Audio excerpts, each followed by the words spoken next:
Mi nombre es Bertal Jesús Pacuala Villavicencio. En esta ocasión hablaremos sobre la selección y aplicación de bombas. Los parámetros involucrados en la selección de bombas son las siguientes: naturaleza del líquido a bombear, capacidad requerida, flujo volumétrico, condiciones del lado de succión entrada de la bomba, condiciones del lado de descarga salida de la bomba, carga total sobre la bomba, tipo de sistema donde la bomba impulsa el fluido, tipo de fuente de potencia, limitaciones de espacio, peso y posición, condiciones ambientales. Los tipos de bombas. Existen dos tipos de bombas: de desplazamiento positivo y desplazamiento negativo o cinéticas. Las bombas de desplazamiento positivo se dividen en rotatorias y en recíprocas. Hablaremos de unas cuantas bombas, como son la bomba de engranaje o engranes, constituida por sellos, planchas de presión, un engranaje loco, un engranaje de impulsión y una caja o carcasa. Esta bomba es utilizada mayormente para aplicación de potencia a fluidos y para la distribución de lubricantes a componentes específicos de la maquinaria. Se compone de dos engranes que van a girar en sentido contrario. El fluido va a entrar por este punto, que es el punto de succión, y se va a dirigir hacia el punto de descarga por medio de los costados de los engranajes, en el cual, cuando llega al punto de descarga, se va a formar una presión y esa presión va a salir al sistema. La presión que se envía al sistema está en un rango de 1500 a 4000 psi. La bomba de pistones. La bomba de pistones es constituida por una placa de válvula, un bloque de cilindros, una placa basculante o chapoteante, un cojinete de Cranley, un soporte o ayuda y un eje impulsor. Esta bomba contiene un rotor que está constituido de muchos cilindros que están accionados por el eje que da movimiento al rotor. Cuando el cilindro es girado por el eje, los pistones son forzados hacia adentro y afuera alternadamente. Un plato es usado únicamente para el flujo de admisión y descarga. Los pistones llevan en forma alternada fluido al interior de sus cilindros a través de las válvulas de succión y luego fuerzan a salir por válvulas de descarga contra la presión del sistema. La capacidad de presión llega hasta 5000 psi.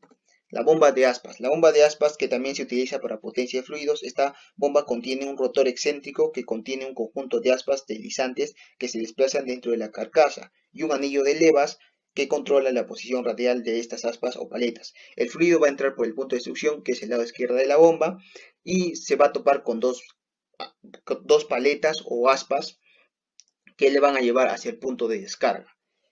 Las capacidades comunes de presión van de 2000 a 4000 psi.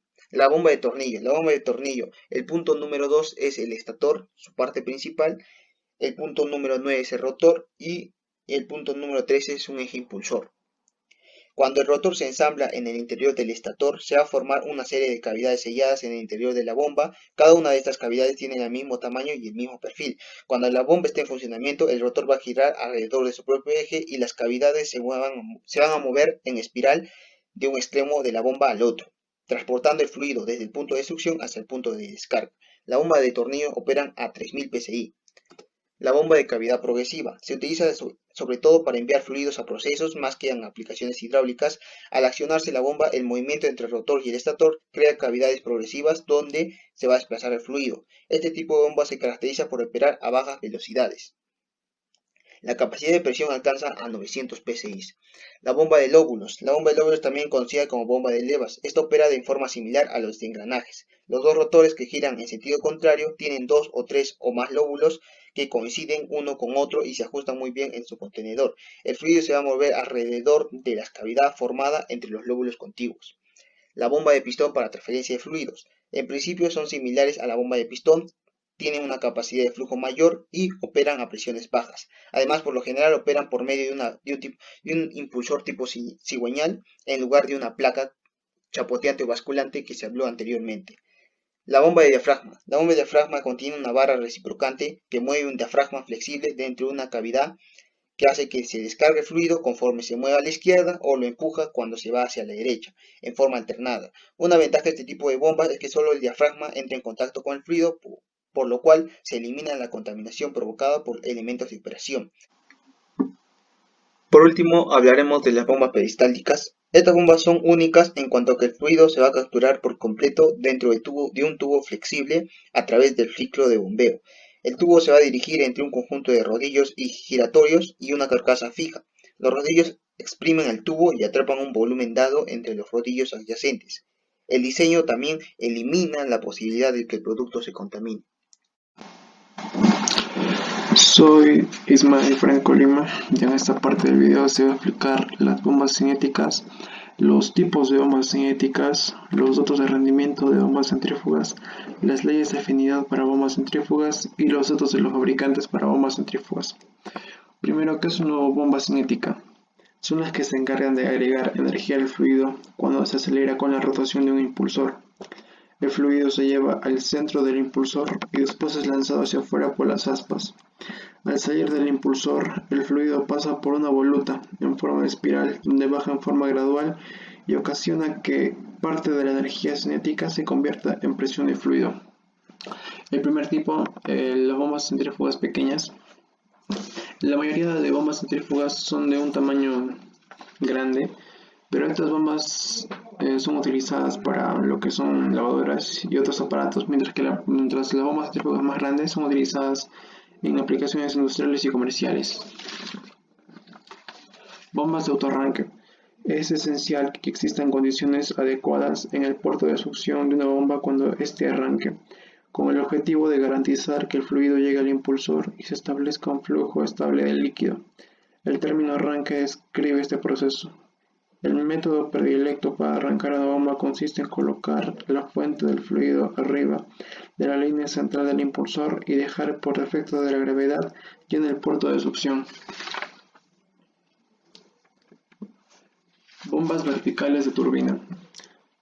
Es frecuente que el bombeo del fluido de un tanque se realice de modo mejor por medio de una bomba vertical de turbina. La bomba se monta directamente sobre el tanque en una brida soportando la cara de descarga donde está conectada a la tubería de salida. En el extremo inferior de esa tubería están montados los impulsores múltiples en serie. El último tipo, las bombas centrífugas de molino. Cuando es necesario bombear líquidos que contienen una variedad de sólidos, una buena solución es utilizar una bomba con un molino integrado a ella.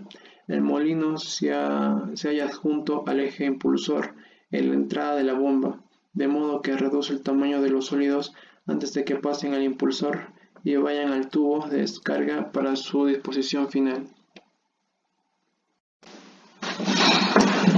Datos de rendimiento de bombas centrífugas. En esta parte se va a explicar los gráficos, el significado de los gráficos. Debido a que las bombas centrífugas no son de los tipos de desplazamiento positivo, existe una dependencia fuerte entre la capacidad y la presión que debe desarrollar la bomba, tal como se muestra. Esto hace que la medición de su rendimiento sea algo complicada. La curva de rendimiento común grafica la carga total sobre la bomba versus la capacidad de la bomba. Para operar con éxito una bomba también son importantes la eficiencia y la potencia requeridas. En esta imagen se representa una medición más completa del rendimiento de una bomba en la que se superponen las curvas de carga. Leyes de afinidad para bombas centrífugas. La mayoría de las bombas centrífugas se operan a velocidades distintas para obtener capacidades variables. Además, una carcasa de bomba de tamaño dado es susceptible a dar acomodo a impulsores de diámetros diferentes. Es importante entender la manera en que varían la capacidad, la carga y la potencia cuando se modifica la velocidad o diámetro del impulsor. Para esto tenemos estas fórmulas. Cuando la velocidad varía. La primera fórmula se utiliza cuando la capacidad varía en forma directa a la velocidad. La segunda fórmula de la columna izquierda se utiliza cuando la capacidad de carga total varía con el cuadrado de la velocidad. La tercera fórmula cuando la potencia que requiere la bomba varía con el cubo de la velocidad. Ahora nos pasamos cuando el diámetro del impulsor varía. La primera fórmula se usa cuando la capacidad varía en forma directa con el diámetro del impulsor. La segunda fórmula cuando la carga total varía con el cuadrado del diámetro del impulsor. La tercera, cuando la potencia que requiere la bomba varía con el cubo del diámetro del impulsor. La eficiencia permanece casi constante para cambios en la velocidad y para cambios pequeños en el diámetro del impulsor. Datos de los fabricantes para bombas centrífugas. Debido a que es posible utilizar diámetros de impulsor y velocidades distintas, Los fabricantes de bombas cubren un rango amplio de requerimientos de capacidad y carga, con unos cuantos tamaños básicos de bombas. En la imagen que están viendo se muestra una gráfica compuesta de rendimiento con una línea de bombas, las cuales permiten determinar con rapidez el tamaño de la bomba. Efecto del tamaño del impulsor. La gráfica que están viendo es la gráfica de rendimiento de una bomba centrífuga de 2×10 a la -10 a 3500 RPM. Esta tiene una conexión de descarga de 2 pulgadas, una de succión de 3 pulgadas y una carcasa en la que cabe un impulsor de 10 pulgadas de diámetro o menos. Se presentan las curvas de capacidad versus la carga para 5 tamaños distintos del impulsor en la misma carcasa. La velocidad de operación es de 3500 RPM, que corresponde a la velocidad de carga completa de un motor eléctrico de 2 polos. Efecto de la velocidad.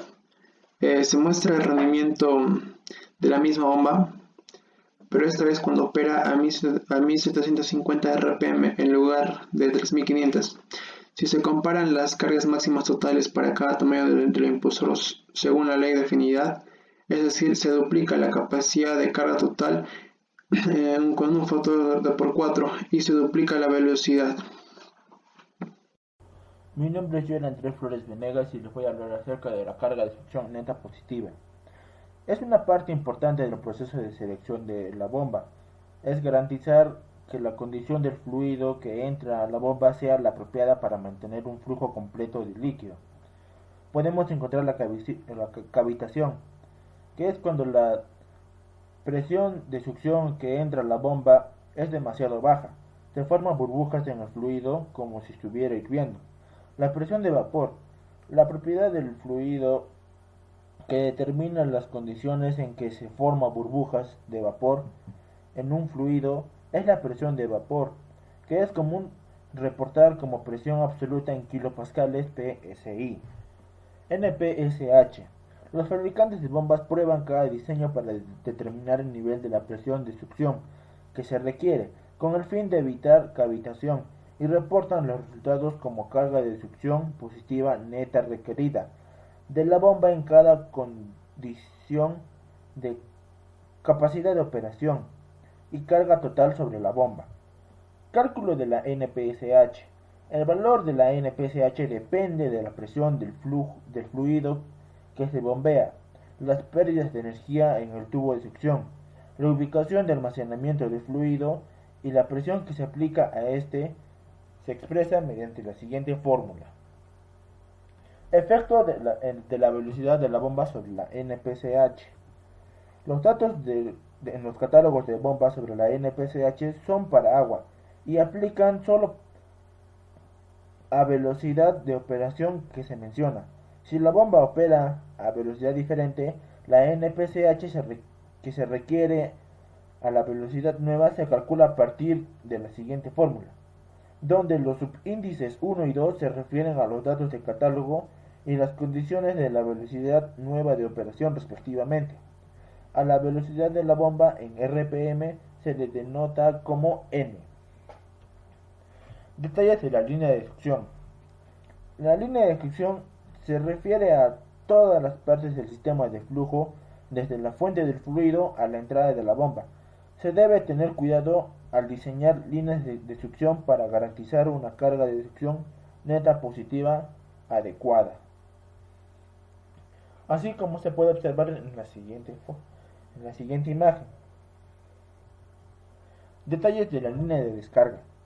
En general, la línea de descarga debe ser tan corta y directa como sea posible para minimizar la carga sobre la bomba. Con los codos deben ser de tipo estándar o de radio largo. Si fuera posible, debe seleccionarse el tamaño de la tubería de acuerdo a la velocidad o a las pérdidas por fricción permisibles. La línea de descarga debe de contener una válvula cerca a la bomba para permitir que se dé servicio a esta o se reemplace. La válvula actúa con la que está en la línea de succión para aislar la bomba. El punto de operación de una bomba y selección de esta. Se define como el flujo volumétrico que dará cuando se instale en un sistema dado. La carga total se desarrolla de la bomba que se determina por medio de la resistencia del sistema que corresponde a la misma del flujo volumétrico. La curva de rendimiento de la bomba es la gráfica del flujo volumétrico, que la bomba disminuye como función de la carga total. Como se observa en el siguiente gráfico, la curva A del sistema son todas las válvulas abiertas. La curva B vendría a ser la válvula de estrangulamiento cerrada en forma parcial y que tienen dos puntos de operación, 1 y 2. Con todo lo explicado de mis demás compañeros, podemos hacer un ejercicio, como el que es este. Suponga que la bomba cuyos datos de rendimiento están graficados en la figura 13.20 opera a una velocidad de rotación de 1500 rpm y el diámetro del impulsor era de 13 pulgadas. En primer lugar, nos pide determinar la carga que daría lugar a la capacidad de 1500 galones sobre minuto y la potencia que necesita para impulsar la bomba. Después nos pide calcular el rendimiento para una velocidad de 1250 rpm. De la figura 13.20, al proyectar hacia arriba desde el caudal 1, que son 1500 galones sobre minuto, se obtiene la carga total, que vendría a ser 130 pies.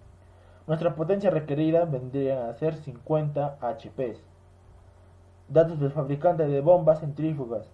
Cuando la velocidad cambia a 1250 rpm, el rendimiento nuevo se calcula por medio de las leyes de afinidad.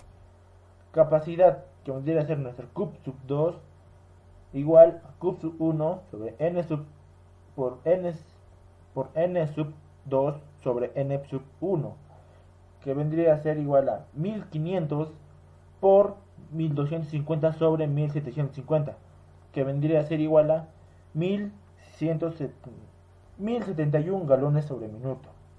Nuestra carga vendría a ser igual a 130 por 1250 sobre 1750 al cuadrado, que vendría a ser igual a 66.3 pies. Nuestra potencia vendría a ser igual a 50 por 1250 sobre 1750, todo eso elevado al cubo.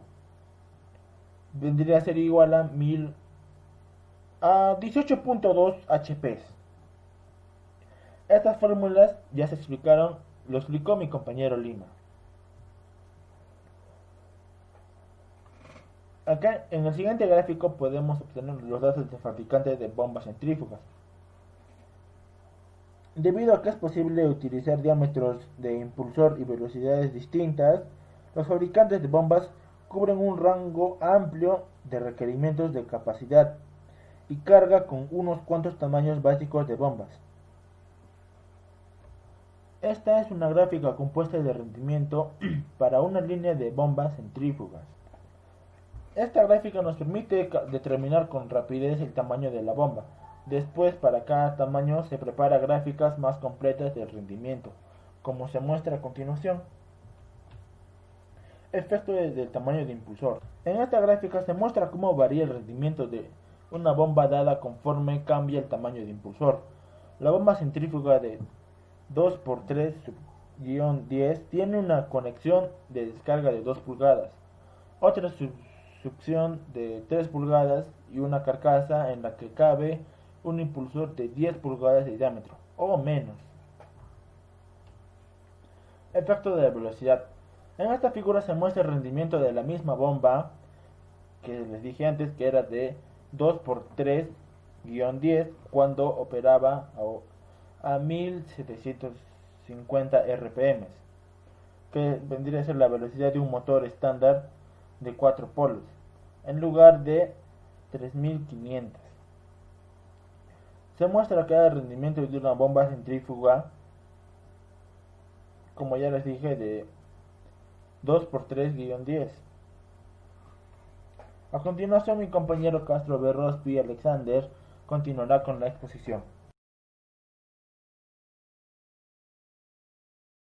Bueno, continuando con la exposición de mi compañero. Efectos de la velocidad.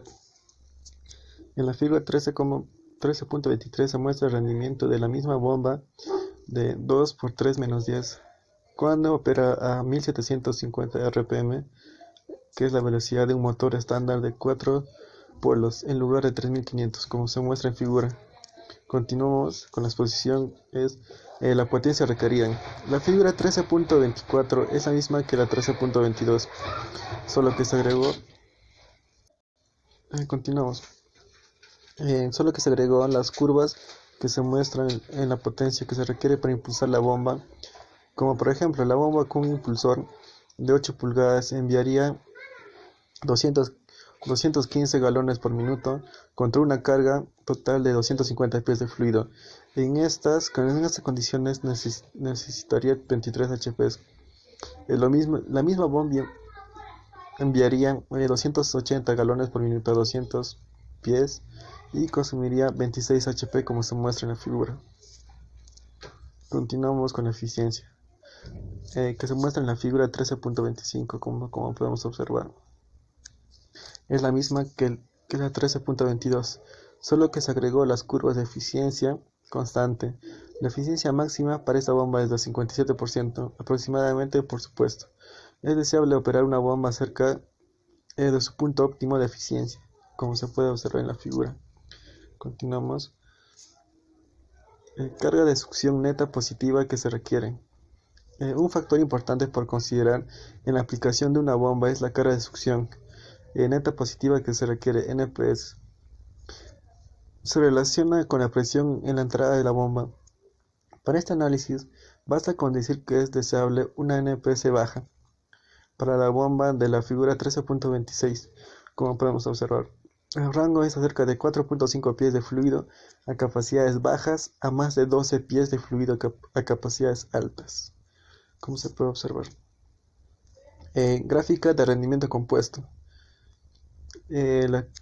Como podemos observar, la figura 13.27 reúne todos los datos en una gráfica, de modo que el usuario vea todos los parámetros importantes a la vez. Al principio la gráfica parece, como podemos ver al principio la gráfica, parece complicada, pero no lo es. Solamente es de considerar e interpretar de una manera por separado cada figura. Continuamos con el ejercicio 2. El ejercicio 2 nos dice la compuerta debe elevarse a una altura de 4 metros y la fuerza requerida para elevar la compuerta es de 10 toneladas. La apertura debe realizarse a una velocidad constante de 3 metros sobre minutos con una presión P que no debe sobrepasar los 400 bares y con una eficiencia volumétrica de 95%. Para hallar el cilindro a utilizar debemos hallar primero sus dimensiones. Entonces utilizamos la fórmula que se puede observar y hacemos cada uno de los pasos. Y como respuesta nos saldría 25 centímetros cuadrados. Y vamos a la tabla y buscamos el área anular, que está en centímetros cuadrados, es de 58.88 y la rosca de conexión es de G1. Entonces, la bomba a emplear si el motor eléctrico gira a una velocidad nominal de 1800 RPM velocidad por hora. Hacemos que K sea 3 metros sobre minuto, 100 centímetros por minuto. Y continuamos así con el ejercicio.